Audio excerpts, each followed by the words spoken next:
Yeah. Good morning. Uh, Well, I welcome you all to this last session of our Interpolite Association's association. This session will be taken up by Vinod Sri Ramalu, the founder member of the Interpolite Association. Been with us for a very long time. Had done quite a good of birding in his initial days when he wanted to have a hold of his camera. And he started liking butterflies. In fact, he was also instrumental in my getting into butterfly very seriously. And then he started photographing. He changed his cameras quite a few times, and he's an apt person to talk of photographing butterflies in the field because he has seen all type of terrain in our hills and as well as in the plains. So before handing over to Vinod, can I request everyone to? I will mute. Just a second.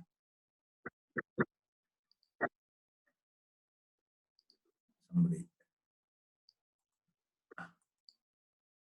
yeah. I think now it's So quite. at the end of the session, I would request you all to either question and answer session. You can either raise your hand or use the chat, or you may uh, ask the questions. Vinod, you may go ahead, please. Yeah. Good morning, everybody. I'm Vinod. I'm from Coimbatore, and I've been photographing butterflies for the past 5 years and birds another 3 or 4 years. So today's session is not about camera settings and what F number to use or the ISO value or anything. So this is more about how you should behave inside when you are in the field, how you must behave to get a better chance of getting a good photograph. So we'll be looking at basics of photographing butterflies. This is again not about settings and gadgetry. This is about behaviors, butterfly behaviors, how to understand them, and our own behaviors. And this is based on purely field experience and interaction. So there will be multiple versions of what can be done and what needs to be done. So this is about the outcome will be getting better photographs of butterflies with a variety of gadgets. So whatever you have, you can use it. How to use it? What kind of protective equipment and gear you can use in the field when you're photographing butterflies, and the ethics of photographing butterflies. So ethics, I'm keeping it last because it needs some deliberation. So the first question is, what is the field? So you want to click butterflies, where do you go and what do you have to do? So the richest place for finding butterflies are riverine tracts, where there is a stream or a river and there are rocks and a lot of moist soil around with a lot of foliage and flowering plants and host plants, trees with a lot of sunlight. So these riverine tracts attract butterflies for puddling and nectaring. So I'll explain what these are. And the next most potential source is places are roadside bushes, hedges, and flowering plants. So whenever you see a lot of undergrowth by the roadside, you'll be able to see a lot of butterflies which come down to nectar and all that. Next is gardens and farms which have low pesticide usage. There are some places where you'll find a lot of flowering plants, but there will be no butterflies. That is because there is a lot of pesticide being used.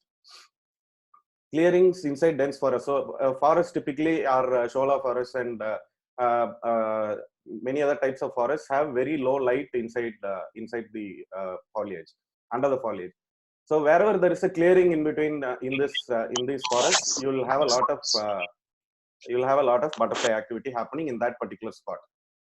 So this is what you see on the left is a typical riverine tract where you see a small stream and you see a lot of plants and trees, but it's also out in the open. So you'll be able to get a lot of butterflies in these places.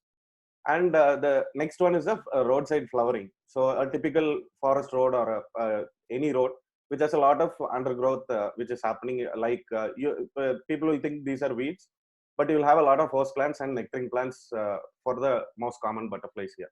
So these two are the richest places where you can get good butterflies activity. And the next is, now that we know where to look for butterflies, the next we need to know is about how butterflies behave. So the first one is nectaring on flowers. This is the most typical thing we'll always notice. So anybody would have seen a butterfly nectaring on a flower. Sometimes they sit on stems and suck out the sap.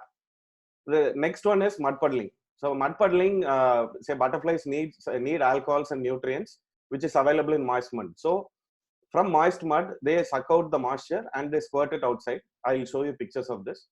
The third one is oviposting or egg laying. Next is copulation or mating. The fourth is courtship. Fifth is basking in the open. Butterflies need sunlight to thaw themselves. At night, when it is cold, they literally go into a state of freeze, and when the sun comes out, they come out and bask, and then they get their energy. The third is the canopy of the treetops. If you can find a place to actually sit and do it, sit and observe it. And the other thing is the territorial behavior of butterflies. Some butterflies guard their territories very zealously. The last is hilltopping. I'll explain each of these in some detail. So first one is nectaring in flight. So nectaring itself, you will find two types of behaviors. First is nectaring in flight. So butterfly typically doesn't perch and sit down and have nectar, but it keeps flapping its wings. And what you see here is a red heron, which typically doesn't sit on the flower, but it nectars on the fly and just leaves. That's it. So in these situations, it is difficult to click them using mobile phones and point and shoot or compact cameras. But you can make very good videos using these gadgets, mobiles and compact cameras. Nectaring at rest.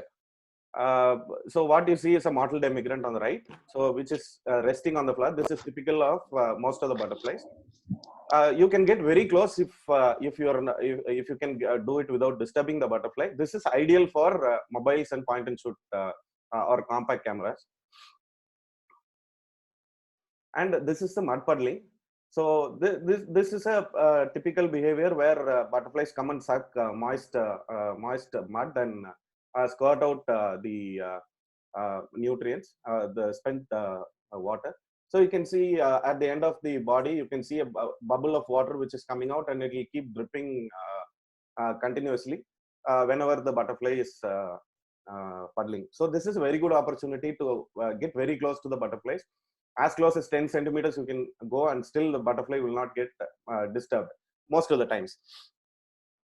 Puddling, what you see on the right is group puddling. Group puddling is more prone to disturbance. You go close, one butterfly starts is getting disturbed and it starts flying, then everyone will start flying. So this is a slightly probably you'll have to maintain a good distance to observe this. Puddling not only happens on moist sand, it can also happen on animal excreta, bird droppings, dead and decaying animals, and sometimes they come and sit on you also when you're sweating, and when it's hot, they come and get their nutrients from our sweat itself. Sometimes they go and sit on other animals also, like we've seen butterflies puddling on a dog, which just came out of the water, and it was basking. The dog was basking and the butterfly was puddling from him. And the next is oviposting. So what you see here is a silver-streaked acacia blue, the laying eggs on its host plant, which is an acacia species. Egg laying is a very busy activity. So the butterfly keeps flying around, lays one egg and flies around for a couple of minutes, will come back and lay another egg. Some butterflies will stay at a spot and lay dozens of eggs at the same place in a neat pattern. So, but the point is that the female keeps coming back to the same plant. So you have a single host plant or a few host plants in a particular place. The butterfly will go around and keep coming back to the same set of plants or the same plant. So if you are able to wait and be patient, you can get a very good opportunity to click them. So both the butterfly and the eggs can be clicked. Probably you are able to locate where it laid the egg. You can also take a picture of the egg. This is slightly difficult because the eggs are very, very small. Probably you'll have to use a macro lens on a DSLR, or you'll have to make a picture and further crop it. Or if you're using a mobile, you'll have to zoom in and take it, which will affect the quality. So you can not only click the egg and the butterfly, you can also look for early stages. So when you see a host plant, kindly photograph the whole plant so that you can know the ID from somebody. You can know which plant this is. So don't ignore the plant. Take the plant and try to remember the plant, so that next time you visit the fields, some place you can always check out if there are eggs and caterpillars on the early stage, other stages, or a pupa which is present in the plant.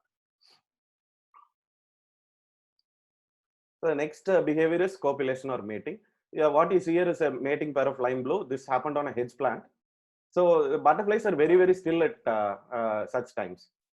They don't fly about, they don't move about, but they will fly as a pair if they get disturbed.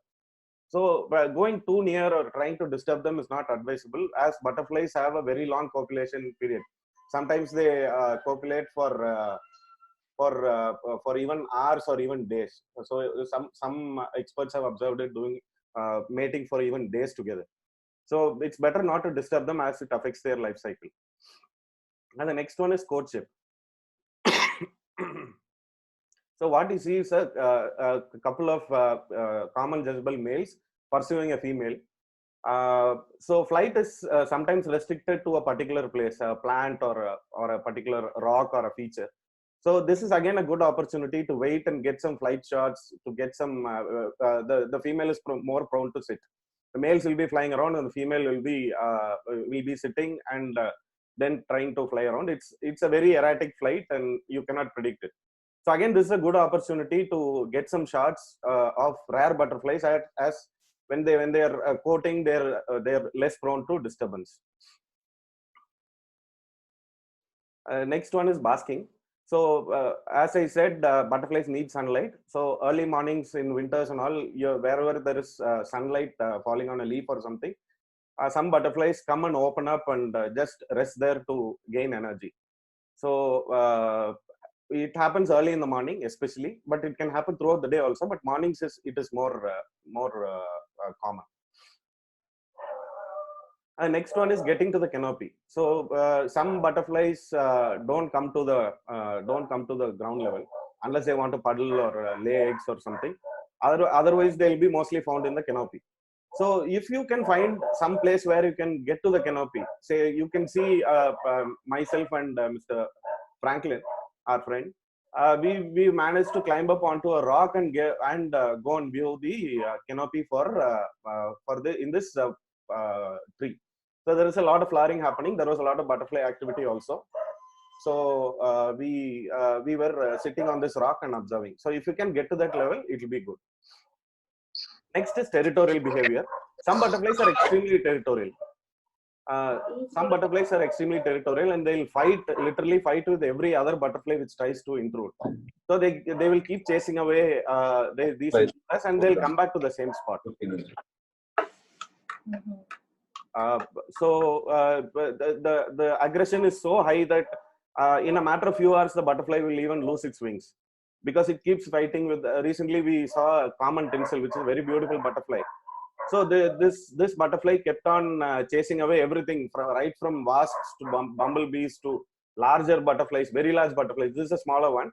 Even very large butterflies, it was chasing away. At the end of 2 hours, when we were watching this, the butterfly lost half its wings. So butterflies are very, very aggressive, some species and at some particular times. The final one is hill topping. So this is a slightly tougher thing to observe. So during courtship and during times of mating, the dominant males fight for higher ground. So they typically go to the hilltop and lay seeds there. So females know that they will find the fittest males on top of the hill and they'll keep going to the hilltop. So when you see this activity, it is always good to try to get to the hilltop and try to observe it. This doesn't always happen. This particularly happens during times of courtship and mating. Next is clicking butterflies. So how do you actually take a photograph? So first is knowing how the pattern of flight and how they behave. Say how they fly, how fast do they fly, what are they doing? Are they puddling or nectaring, or what are they doing? So it's best not to rush, but identify and know the pattern of the flight. The next thing is getting to the eye level. So good shot is defined by being at eye level to the butterfly. So what you see behind me is a silver line. which was sitting on the grass. And I had to get to the eye level, kneel and crouch and crawl and get to this eye level to get this photograph. So when a butterfly is nectaring, typically, like for example on a lantana, you can probably stand and get a photograph. Otherwise, you'll have to kneel or even lie down. When you want to get puddling shots, you'll have to lie down. The next one is getting perpendicular to the butterfly. So a butterfly is sitting like this, you need to get to this angle. If the butterfly is like this and you are clicking like this, some parts of the butterfly will be out of focus. So this is typically experience based thing where you'll have to you will get to know when you are perpendicular, and the butterfly also will keep moving. When it is puddling, the butterfly will keep moving. When it is nectaring, it will keep going sideways, and sometimes they try to avoid you. Say when you're getting close to the lens, they will simply turn and sit. So you'll have to be very patient and try to get perpendicular to get a good shot. And next, the height of the subject. I've already discussed this. Next one is lighting. So using a flash is very easy. Every camera comes with a flash, a phone comes with a flash. Flash will give you better results also sometimes. But flash can be used with the diffuser. Say in addition to the flash, which will give you a warmer or a less intrusive light. So typically when you use a full flash on a butterfly, it will fly away or it will keep flapping its wings. It will get, it's like you're disturbing them. So it's very easy to make a diffuser. Diffusers are cheap, typically 200, 300 rupees. You can get it on Amazon, a cheap diffuser. And you can also make your own diffusers. You can go on YouTube. There are a number of do-it-yourself ideas available for making diffusers. But the most important thing is, whether you're looking for great photographs or not, when you see a butterfly, rare butterfly or a good looking butterfly, just get a record shot first. Then you can go and get a better shot. So very often it happens that we see a rare butterfly, we'll just be waiting for it to come to the perfect position, and the butterfly will fly away and you will never get a shot. So don't just wait for the good shot. Make average shots also, just for the sake of keeping a record. So the next question which comes is, what do you have to click? So some of us may know a butterfly just by looking at it. Some others will have to ask others. So when you ask for identification, you need 4 kinds of shots. 2 kinds of shots: a forewing, and a butterfly has a forewing and a hindwing, and an upper forewing and a lower forewing, hindwing and lower hindwing. So you will need to get a shot which covers most of these aspects, so that experts can tell you what butterfly this is. So the next one is photographing of different behaviors. The same butterfly, you would have got a shot puddling. Maybe you can get another shot of nectaring, so that can be an addition to you. You can get a basking shot, you can get a puddling shot, and you can also look for unusual behaviors. Butterflies are typically under-researched in India. We do not know a lot of unusual behaviors which they carry out. So early stages, again, is a target thing. Identify host plants. If you know host plants, look for early stages, look for caterpillars, pupa, and you can click them. Photographs of the habitat is very important. So typically when you're going out for a butterfly walk, you can get great landscape shots. Don't ignore them. So don't be very narrow in terms of what you want to click. So be open-minded. You find dragonflies, you find insects, you find birds, click everything, whatever your camera will allow. Ensure that you click them. If photographing the habitat is also important in terms of identifying what type of habitat it is, what elevation it is, what kind of foliage is available. So photographs of plants and other fauna, all these are opportunities which can be exploited. So some examples of unusual behavior. So this is what you see on the left are white orange tip butterflies. So the one you see lying down is the female, and the one which is trying to get close to it is the male. So if the female here is rejecting the advances of the male, she doesn't want to mate with this male. So she is supplicating and requesting not to be disturbed. So typically this guy is stalking the lady. So this we observed in Kallar, and it was the first time for us. So we have never seen a butterfly behave like this, and we had to ask experts to tell us what this behavior is. What you see on the right side is a couple of monkey puzzles which are fighting. So this is typically like a bullfight, where the female is sitting right next, and these guys are fighting for mating rights. So so this happens typically like a bullfight, where they go around, keep going around, and they threaten themselves. They kick each other. They try to tear off the opponent's wings and all that. So at these times, butterflies are extremely aggressive. And again, these are good photo opportunities where they'll be so fixed on their territory and their fight that you can get a very good photograph without disturbing them. So what kind of equipment can be used? I'll go into some bit of detail now. So the first choice and probably the most technologically advanced is the DSLR camera. So the DSLR camera, the best lens of DSLR, you can use a number of lenses. So the best lens which is available is a macro lens. So this allows you 1:1 magnification, which means that it's a 100 mm lens. You'll be able to go very, very, very close to the butterfly, and you need not crop your images. So you'll get a full butterfly within that whole frame. Typically for insects, butterflies, dragonflies, all kinds of insects, macro lens are good. Macro lens are also good for portraits also, because they're prime lens also. You do not have zoom feature in it. So if it's 100 mm, you'll have to go to the 100 mm, or if you are shooting from 200 mm, you'll have to crop. You cannot do it like a tele lens, the next option. So macro lens typically has very slow focus speed when compared to the tele lens. So tele lens, it gives you faster focus. You can shoot from far away. Say probably you have a 250 mm lens, you will be able to get a shot without even going close to the butterfly. But the problem is when you're shooting small butterflies. When you shoot large butterflies, this is more than enough. When you shoot small butterflies, then you'll have to go for a large crop. So this will reduce the quality of the picture. The next option is what everyone will have at home: a point and shoot or a compact camera. This can give you typically a good JPEG image, which is like say for DSLR gives you 12-13 MB of JPEG file. A point and shoot will give you only 5 to 6 MB.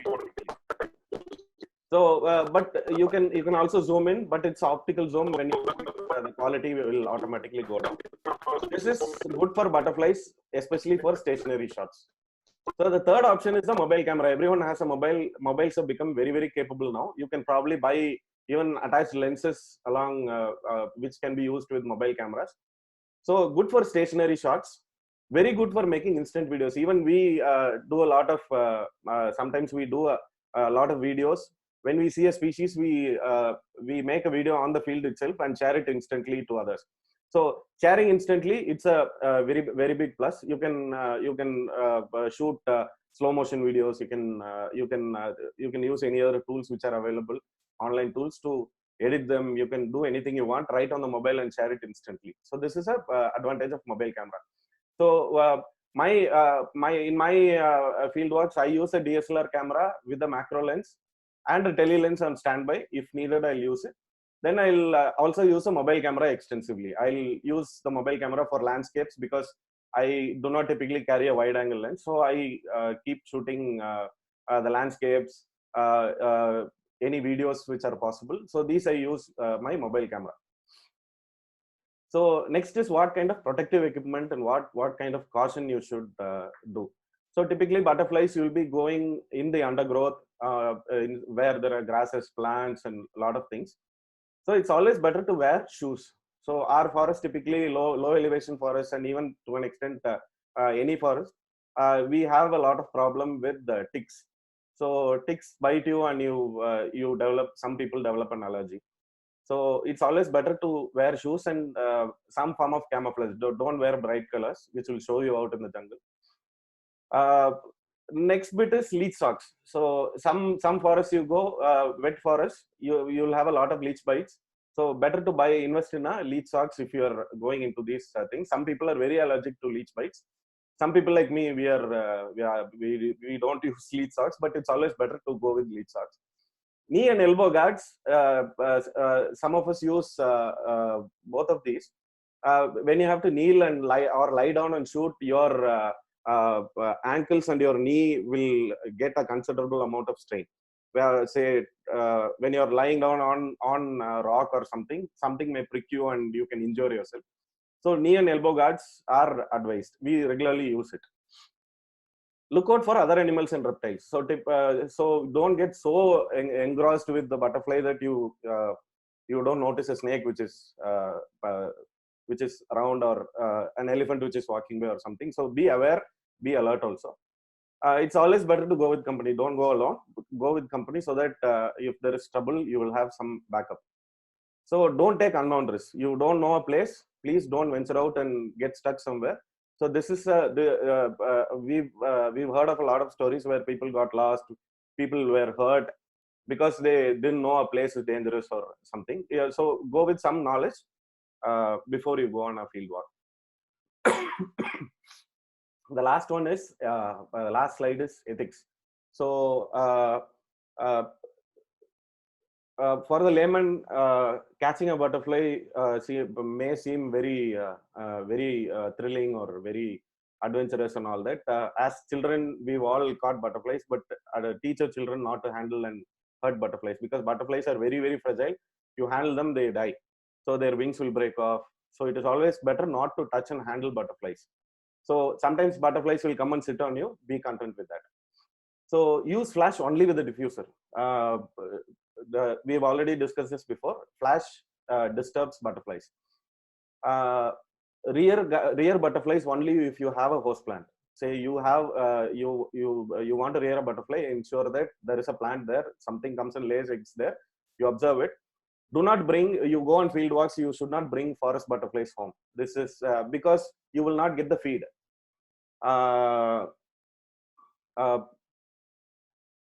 Excuse me. So the butterfly needs needs leaves from the same plant. It needs fresh leaves every day. So you will not be able to feed it, and you will not have the knowledge on how to rear it. Say, for example, some butterflies, blues. There is a family called blues, which need support from ants. So ants and these caterpillars have a symbiotic relationship where ants get some nutrients from the butterfly and from the caterpillar, and the caterpillar is protected by the butterfly from other predators. So we don't know all this. So it is always advisable to not bring eggs and early caterpillars from the forest to home. So enter forest only with permission. So a number of things can go wrong. So don't get caught with forest cases and all that. So it is always advisable to go with appropriate permissions, with the appropriate personnel. If you're going inside forest, it's always better to request for a permission and some help in guiding you on all that. And the next one we've seen many times, where we go for a butterfly walk, and you'll see a number of locals, children, tribals, who will come in contact with. They'll come and ask you what you're doing. Say. Enna pannittu irukeenga, those sorts of questions we'll get. Say it's always better to treat them with respect and dignity. When we've seen people being rude to the locals, don't do that. It's their habitat and we are only the intruders, so it is their territory. So respect them and treat them with dignity. Smile and don't engage with them too much also. Smile, tell them what you're doing, and please carry on. And the next one is team dynamics. You go as a team, say 2 people or 10 people, whatever. Say after clicking, allow others to click a good photograph. We've seen people hogging. Say you need to get perpendicular, there will be only one person can get a shot. So this person doesn't get up at all. So he keeps clicking, and everyone else loses an opportunity. So don't be that. And some people will also we've seen people also disturbing the butterfly so that no one else gets a good shot. So I don't know, this is highly personal. Some people may think it is right, but I think it's mean.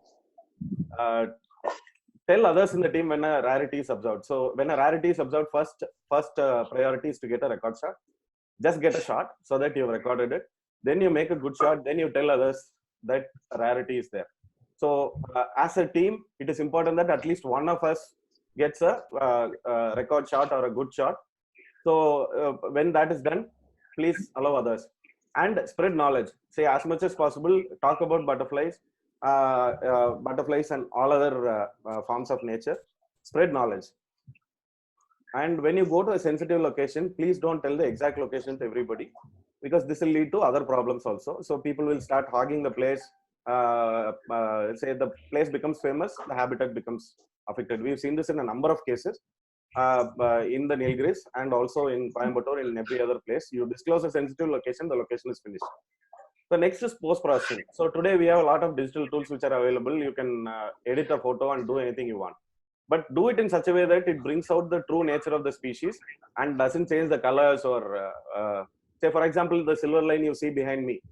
Say, I can, if I change the colors or increase the saturation, you will all think that silver line will be something different. So don't do that. Because what we are posting in Facebook and through WhatsApp or whatever social media is there, this spreads knowledge and creates awareness. So don't make it a thing where people observe it and think that this butterfly is like that. So don't do that.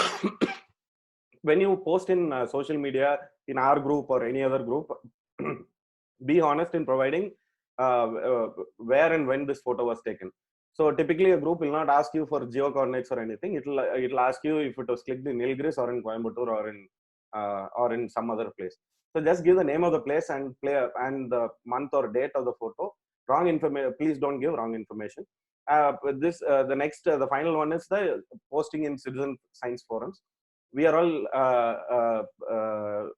amateurs and hobbyists and all that.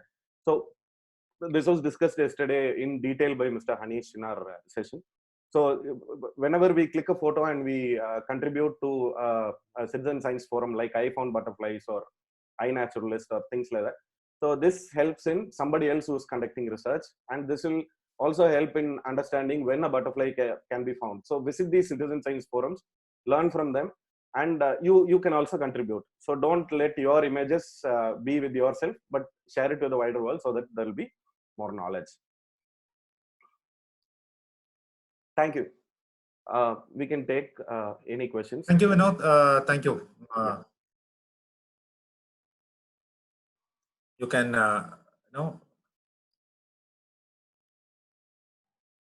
Thanks, Vinod. That was a very light and yet informative and very pertinent session. Thanks for that.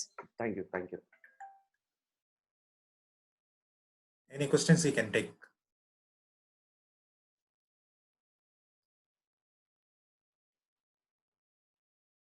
Can I ask a question from Vinod? Yes. Please yes, go ahead. Yes, please. Yeah, I just wanted to ask you that about one quintessential purpose. That is of the shadow. The length of your shadow, Okay. which falls on the butterfly. Yeah. And makes the butterfly get disturbed. What are the ways of avoiding this shadow of the photographer falling on the butterfly as you try and get a perpendicular angulation? Yeah, but typically what we do is we get below the level of the butterfly. So typically, if it is nectaring, you can come from the other side. That is one option.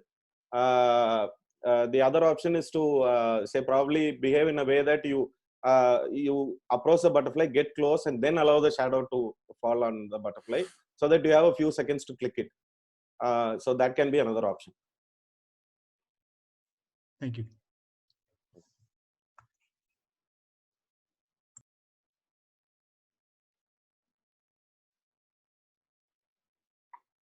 Anybody else?